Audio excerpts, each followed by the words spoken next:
मुख्यमंत्री तक पहुंच गई है। अब इससे ज्यादा तो हो नहीं सकता। आप यहाँ आंदोलन करेंगे, हमें उससे दिक्कत नहीं है, लेकिन समस्या है कि आप गलत दिशा में जा रहे हैं। हमने कहा कि हमारे पास कोई भी रास्ता नहीं है, कोई विकल्प नहीं है, और हमारे आगे कुआं है और पीछे खाई, तो मरता क्या न करता। तो उन्होंने बहुत साफ कहा कि अब आपके सामने सिर्फ 15 दिन शेष बचे। अगस्त के पहले सप्ताह में, अर्थात कहने का मतलब 10 से 12 अगस्त तक विज्ञापन आ जाएगा। आयोग से भी आए थे लोग। तो जब 10 से 12 अगस्त तक विज्ञापन आएगा, तो क्यों ना, अभी हम लोग संशय में हैं, तो क्यों ना एक ऐसा प्रयास किया जाए जिससे कि एक जो भरपूर दबाव हो सके। तो कुछ उन्होंने नाम बताया, हालांकि हम सोशल मीडिया पर नाम नहीं बताएंगे, और कोशिश हमारी कल से वहां होगी, क्योंकि मामला उत्तर प्रदेश के मुख्यमंत्री के कानों में पहुंच चुका है। और ये बात प्रयागराज के जिलाधिकारी महोदय ने स्वयं कहा है। तो कहीं न कहीं जीत तो हमारी हो गई, इस बात को समझिए। और सच्चाई यही है कि उत्तर प्रदेश की सियासत को ये जो विज्ञापन आ रहा है, पुरानी नियमावली पर हर हाल में जारी करना है।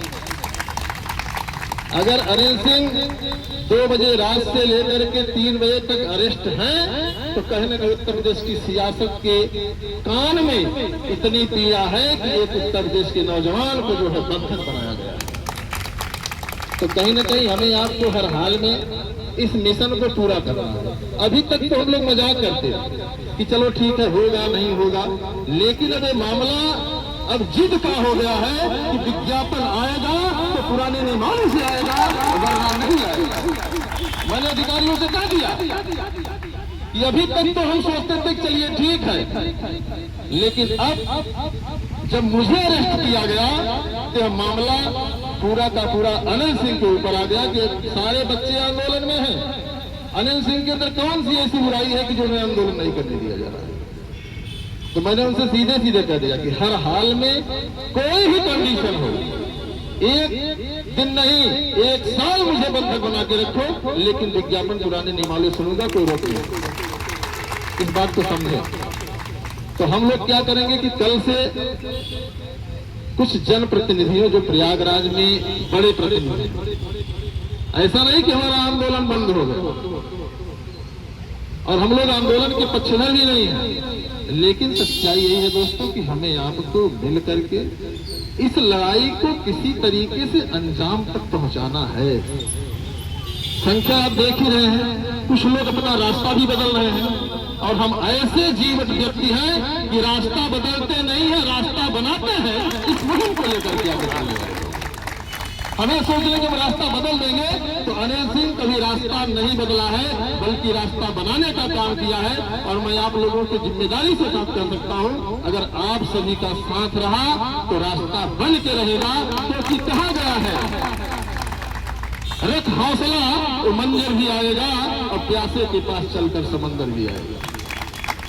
तो हम लोगों ने लगभग 11 जून से एक बड़ी लड़ाई, एक बड़ा प्रयास किया है, और उसका लाभ ये होने जा रहा है कि विज्ञापन पुराने नियमावली से जारी करने के लिए हम लोग मजबूर कर दिए। बस थोड़ा सा उसको हम लोग क्लियरिफाई करने के लिए आए हैं। ये जो आंदोलन रखा गया था, जिसका पूरा बायोडाटा जारी किया गया था, इसकी मुझे जानकारी थी कि ये लोग बौखला जाए। ऐसा नहीं कि मुख्यमंत्री जी तक आवाज नहीं गई। इतना बड़ा डाटा जो बना था 31 जुलाई तक, शायद ही किसी संगठन के द्वारा या किसी जन समूह के द्वारा बनाया गया। इस डाटे को सुनकर के ही, देख कर के ही पूरी सियासत हिल गई, और हमें 2 बजे रात से भी जिक्र कर लिया गया कि बाहर नहीं निकलने देना। हमने कहा कि अनिल सिंह को आप अंदर रख सकते हो, लेकिन उत्तर प्रदेश के सैकड़ों ऐसे अनिल सिंह हैं जो पत्थर गिर जाकर सिविल लाइन ठंडा स्थल पर पहुंचेंगे और आप कुछ नहीं कर सकते। तो कहीं न कहीं हम लोगों के आंदोलन की ये जीत है मित्रों। और हम लोग कल, हमारे कई साथी हैं यहाँ जो प्रतिनिधि हैं, उनसे मिलेंगे, क्योंकि मामला पूरा जीत गया है। जो हमें सूचना मिली कि आपकी बात मुख्यमंत्री जी के पास एकदम पहुंची है। अब मुख्यमंत्री जी इस पर चिड़िया बैठाने के लिए इंतजार कर रहे हैं। तो अब लड़ाई की बात नहीं है, अब क्लियरिफाई की बात है कि क्या वास्तव में उत्तर प्रदेश के मुख्यमंत्री ने चिड़िया बैठा करके उस विभाग को यह निर्देश दे दिया है कि पुरानी नियमावली के आधार पर विज्ञापन जारी किया जाना चाहिए। जबकि आयोग के कुछ लोगों ने जो थे उन्होंने स्पष्ट कहा कि भाई हम नियम विनिमय नहीं बदल सकते। हमने उनको बताया कि अगर 16 सितंबर 2025 को कोई गजट पास होता है तो योग्यता का गजट, तो हम कैसे योग्यता पूरी कर सकते हैं। उन्होंने कहा 23 से आया, हमने कहा हमें नहीं पता था। इस ऑफिस के अंदर हम आप क्या बात कर रहे हैं, जो बाहर लोग खड़े उनको क्या पता है, हम जो कहेंगे वही तो पता है। तो जब गजट आया तब हम मानते हैं कि भाई 16 सितंबर 2025 को गजट आया है और हम 26 में, एक साल में हम डिग्री नहीं दे सकते।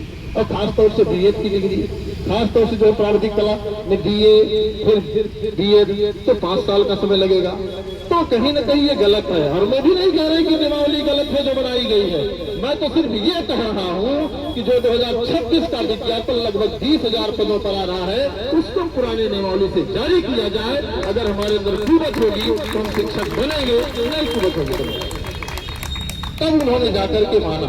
जिस तरीके से कामता प्रसाद पाल जी एडी महोदय 15 तारीख को हम लोगों ने लेटर दिया, रखे रहे, इसका भी मैंने प्रकरण दिया कि हम 45 डिग्री टेम्परेचर में तपते हैं, लेकिन प्रयागराज के आला अधिकारियों को हमारे ऊपर तरस नहीं आया। हमारा लेटर 34 तारीख को भेज रहे हैं, वो तब भेज रहे हैं जब हम दोबारा दबाव बना करके उनको परेशान किए थे। तो हर चीजों पर पूरी मित्रों चर्चा हुई और अंत में यही मामला हुआ कि हम लोग अब क्लियरिफाई करेंगे, क्योंकि प्रशासन इस बात को मान चुका है कि पुरानी नियमावली के आधार पर ही विज्ञापन आएगा। ये प्रशासन मान चुका है। तो जब प्रशासन मान चुका है तो हमें भी मानना पड़ेगा। लेकिन हम रुकेंगे नहीं कि नहीं हम बस बैठ जाए शांत होकर के बस पढ़ने लगे। हमारा आपका काम होगा कि हम अब पढ़ते भी रहेंगे और जनप्रतिनिधियों से मिलकर के कोशिश रहेगी कि हमारा एक 5 लोगों का जनप्रतिनिधि जाकर के उत्तर प्रदेश के मुख्यमंत्री से क्लियरिफाई करे कि महोदय बताने का काम करिए कि क्या वास्तव में पुरानी नियमावली के आधार पर विज्ञापन आएगा। क्योंकि प्रयागराज का प्रशासन लगातार ये कह रहा है कि आपकी बात मुख्यमंत्री जी के संज्ञान में है और विज्ञापन पुरानी नियमावली से आएगा। ये बात है। तो बस क्लियरिफाई करना है। तो कहीं ना कहीं हमें आपको बहुत मजबूती से आंदोलन करने की जरूरत नहीं है। हम लोग कल बैठक करेंगे, वहीं कल यहाँ नहीं आना है। कल बैठक के बाद अगर जनप्रतिनिधि रहेंगे, आप लोग थोड़ा एक्टिव रहिएगा। जहां बुलाया जाएगा आप आ जाइएगा और उनसे मिला जाएगा, अपनी उनसे बात करके एक विधिवत